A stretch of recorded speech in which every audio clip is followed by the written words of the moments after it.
Днес ще ти покажа и ще ти разкажа за моята селекция от фрези. Дълго подбирани и изпитани във времето. Всяка от тях си има специфична функция и работя с нея по определен протокол. И всяка от тях изпълнява точно определена функция при определена техника.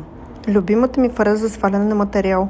Твърдосплавен накрайник с много приятен, леко заострен край, изключително удобен диаметър и синя насечка.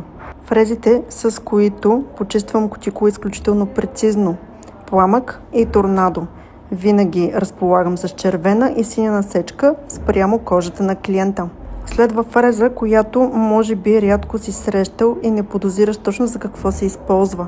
Прецизен, остър ръб и повърхност, които използвам за почистване на малки щръкнали кожички и заглаждане. Разбира се, червена и синя насечка за различните типове кожа.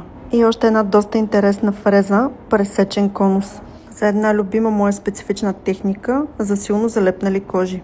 Допаднаха ли ти моите фрези? Ако да, остави сърчице в коментар.